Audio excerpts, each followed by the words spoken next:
பிளவுஸோட back சைட்ல நம்ம தச்சு முடிச்சு பிளவுஸ் எல்லாம் பினிஷ் பண்ணதுக்கு அப்புறம் இந்த மாதிரி முதுகுல ஸ்ட்ரைட்டா இல்லாம லைட்டா அப்படி பெண்டு வர மாதிரி இருக்கா, இதை எப்படி சரி பண்றதுன்றத நம்ம இந்த வீடியோல பாக்கலாம். இதுக்கு ஃபர்ஸ்ட் நம்ம மாத்த வேண்டியது நம்மளோட கட்டிங்.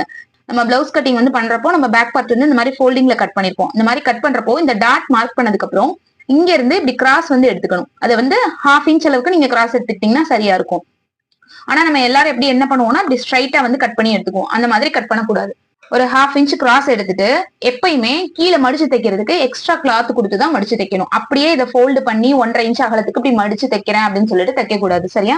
அந்த மாதிரி தைச்சீங்கன்னா உங்களுக்கு இந்த மாதிரி ஸ்ட்ரைட்டா வராம இந்த மாதிரி லைட்டா அப்படி ஒரு பெஞ்ச் ஷேப் இருக்கதா செய்யும். சைட்ல இந்த சைட் ஜாயிண்ட் வர்ற இடத்துல வந்து நமக்கு பிளவுஸ் வந்து கீழே தொங்குற மாதிரி தான் இருக்கும். சரியா?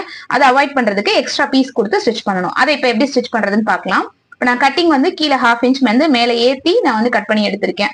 இதுல 1/2 இன்ச் அகலத்துக்கு இந்த மாதிரி ஸ்ட்ரைட் பீஸே எடுத்துக்கலாம். 1/2 இன்ச் அகலத்துக்கு எடுத்துக்கோங்க. கீழே இப்படி மடிச்சு தைக்கிறதுக்கு நமக்கு ஸ்ட்ரைட்டா நமக்கு இந்த லென்த்துக்கு எவ்வளவு வேணுமோ அந்த அளவுக்கு கிளாத் எடுத்துக்கலாம். ஃபர்ஸ்ட் என்ன பண்ண போறோம்னா இந்த 2 டாட்டையும் நம்ம வந்து தச்சு விட்டுக்கலாம். டாட் மார்க் பண்ணிருக்கிற அந்த பிளேஸ் வரைக்கும் இப்படி சென்டர் லைனை பிடிச்சு ஃபர்ஸ்ட் வந்து டாட்டை வந்து ஸ்டிச் பண்ணி எடுத்துக்கோங்க. டாட் ஸ்டிச் பண்றப்போ நல்லா ஷார்ப்பா வந்து ஸ்டிச் பண்ணி எடுத்துக்கணும். இப்போ நம்ம டாட் தச்சு விட்டாச்சு. இப்போ நீங்க இப்படி பாத்தீங்கன்னா உங்களுக்கு தெரியும் உங்களுக்கு எவ்வளவு ஸ்ட்ரைட்டா பெர்ஃபெக்ட்டா வந்திருக்கு அப்படின்னு சொல்லிட்டு. இப்போ இதுக்கப்புறம் இத துணியோட நல்ல பக்கத்துக்கு மேல வச்சு நம்ம வந்து ஸ்டிச்சிங் வந்து பண்ண போறோம். சரியா? இப்படி ஸ்டிச் பண்றப்போ இந்த டாட் இருக்கு இல்லையா, இது வந்து ஒண்ணு வெளிப்பக்கம் பார்த்த மாதிரி வைக்கணும், இல்ல உள் பக்கம் பார்த்த மாதிரி வைக்கணும். 2 டாட்டுமே ஒரே டைரக்ஷன் ஃபேஸ் பண்ணிருக்கிற மாதிரி வச்சுக்கணும். சரியா?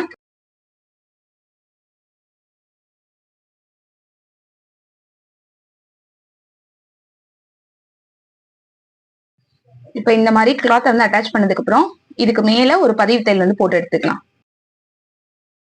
இந்த தையல் வந்து உங்களுக்கு இந்த எக்ஸ்ட்ரா பீஸ் மேல மட்டும்தான் இருக்கணும், பிளவுஸ் கிளாத்ல வரக்கூடாது. இப்ப அகைன் இந்த எக்ஸ்ட்ரா பீஸ் வந்து இப்படி உள் பக்கமா மடிச்சு ஒரு தையல் போட்டு எடுத்துக்கலாம்.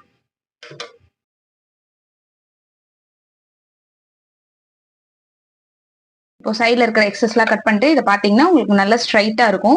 இந்த மாதிரி மெத்தட்ல நீங்களும் பேக் பார்ட்டுக்கு கீழே வந்து மடிச்சு தச்சு ஸ்டிச் பண்ணி பாருங்க. உங்களுக்கும் இந்த இடத்துல வந்து வெயிஸ்ட் லைன்ல பெண்ட் ஆகுற இந்த ப்ராப்ளம் வந்து வராம இருக்கும்.